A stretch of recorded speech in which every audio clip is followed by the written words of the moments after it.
Estamos em pleno mar, doido a deriva, brinca o luar, dourada borboleta. Esse trecho é do poema O Navio Negreiro de Castro Alves. Castro Alves ficou conhecido como poeta dos escravos, porque dedicou muitos dos seus poemas aos escravos, à abolição da escravatura como um todo. Ele já falava da abolição antes mesmo de que qualquer outra pessoa falasse nesse tema no Brasil. Defendeu os negros, falou da realidade que eles viviam e de como eram trazidos para o Brasil. E o poema Navio Negreiro retrata tudo isso. Além deste poema, existem muitos outros que ele dedicou aos negros e falou da questão da senzala, de como era o tratamento, os castigos que eles sofriam e tudo mais. Antônio Frederico de Castro Alves nasceu em 20 de março de 1847 e faleceu no mês de maio de 1871. Ele morreu apenas com 24 anos, vítima de tuberculose. Castro Alves nasceu na fazenda Cabaceiras, próximo à cidade de Curralinho, onde fica a cidade de Castro Alves, na Bahia, hoje em dia. Castro Alves era branco, tinha cabelos castanhos e olhos claros. Ele dedicou grande parte da sua vida à poesia e tanto fez pela poesia no Brasil que no Brasil, hoje, o dia 20 de março é comemorado o Dia da Poesia, em homenagem a Castro Alves.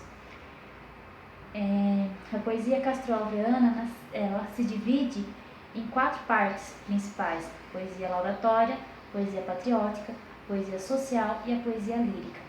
A poesia lírica, todo mundo conhece, né? Ela está, sua grande parte, publicada no livro Espumas Flutuantes, livro esse que foi o primeiro livro e único livro publicado em vida pelo poeta Castro Alves, em 1870, né, um ano antes da sua morte, onde estão os poemas Adormecida, O Laço de Fitas e entre muitos outros dedicados a Eugênia Câmara e a outras mulheres que ele amou ao longo de sua vida, e também a alguns poemas dedicados à sua família e outros amigos queridos. A poesia social, que também é a mais conhecida, encontra-se no livro Os Escravos, onde estão esse poema O Navio Negreiro, que eu citei um trechinho no início do vídeo. Também tem o poema Vozes da África, A Cachoeira de Paulo Afonso e Tragédia no Lar, que é um dos meus prediletos, que já tem até um videozinho no canal, né, com um trecho desse poema que fala assim: eu sou como a garça branca que vive à beira do rio. As orvalhadas da noite me fazem tremer de frio. Me fazem tremer de frio como o juco na lagoa. Feliz da araponga errante que é livre, que livre voa. A poesia laudatória são cartas escritas em verso que Castro Alves dedicou a amigos, a mulheres que ele teve um relacionamento rápido, por assim dizer, e familiares. Só que essas cartas elas foram reunidas depois da sua morte pela sua irmã Adelaide e pelo seu cunhado, né, o marido da Adelaide, que após alguns anos da morte de Castro Alves resolveram correr o Brasil pelos lugares onde Castro Alves passou para reunir esses poemas que não eram conhecidos. A poesia patriótica refere-se aos poemas Ode ao 2 de Julho e outros referentes a acontecimentos históricos na Bahia e também outros ligados à República. Castro Alves, além de defender a abolição da escravatura, também defendia que se fosse proclamada a República no Brasil. Ele declamou um poema muito bonito em Recife, né, quando ele fazia faculdade de Direito, né, ele declamou, quando viu aquela multidão na praça se reunindo, ele declamou aquele célebre poema que fala assim: a praça é do povo como o céu é do condor. É bem bonito, né? Ele parou a multidão, ficou conhecido no Brasil inteiro por conta das suas poesias, daquilo que ele falava e também pela forma como ele falava, porque ele falava muito bem. Ele tinha uma característica condoreira retórica que se fala, né? Que é o ato de falar bem, declamar bem, interpretar, vivenciar aquilo que se está falando. É quase como se fosse uma encenação do poema. Eu particularmente gosto muito de Castro Alves por todo o conjunto da obra dele, né? Indico a todos que queiram ler, que vale a pena mesmo. Ele, além de ser o poeta dos escravos, é um poeta que fala do amor de uma forma romântica, fala da sedução de uma forma que não ofende, né? E fala do negro sem, como que eu posso dizer, sem ofender também tudo que eles passaram, porque ele fala justamente da realidade que eles viviam naquela época e do sonho que ele mesmo, sendo branco, tinha de ver esses escravos livres, né? Que ele defendeu a abolição da escravatura anos antes de que a princesa Isabel libertasse os negros, né? A Lei Áurea só foi assinada em 1886, né? Praticamente 15 anos após a morte do Castro Alves. Então é muito interessante ver uma pessoa branca, né, de classe média alta, que defendia uma classe tão menos favorecida naquela época. O que mais que eu posso dizer de Castro Alves? Ele, como eu disse, nasceu na Bahia, viveu até os 10 anos na Fazenda Cabaceiras, depois foi para Salvador, onde ficou até os 15 anos, quando foi para Recife, onde fez faculdade de Direito.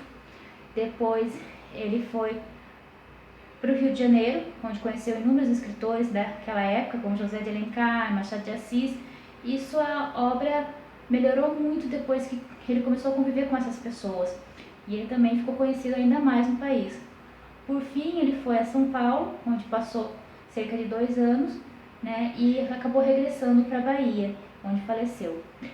No tempo que ele estava no Recife, ele conheceu Eugênia Câmara, que foi o grande amor de sua vida, a quem ele dedicou a maioria dos poemas líricos, né, amorosos, e também uma peça teatral chamada Inconfidência Mineira, que ele escreveu justamente para ela, para que ela fosse a personagem principal.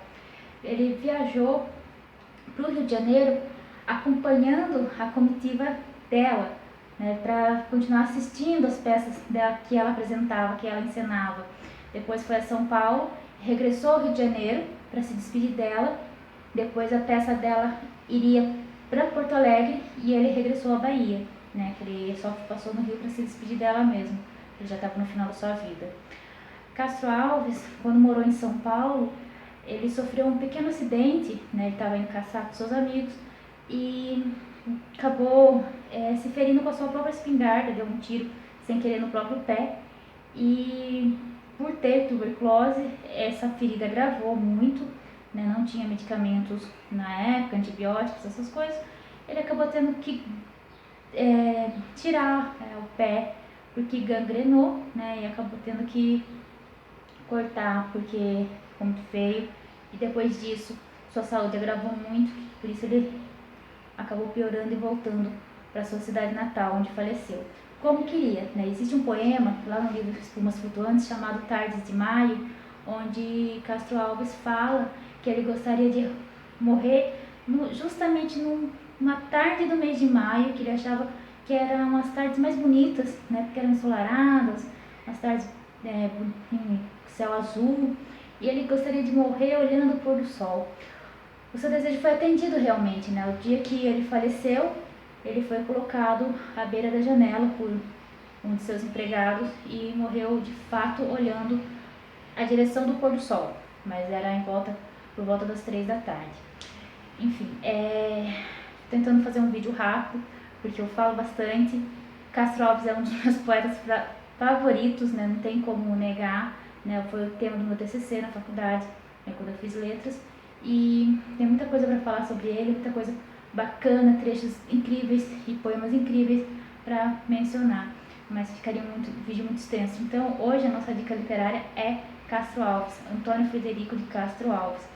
E fica a dica, galerinha. Meu nome é Solange de Fátima Queiroz de Lima, mais conhecida como Sol, e tô aqui para falar de literatura, poesia e mandar um beijão a todos os meus amigos e inscritos do canal. E se você não é inscrito, gostou do nossa dica, nossa fala, deixa aí pra gente a sua inscrição, né? Deixa seu joinha, compartilha o vídeo.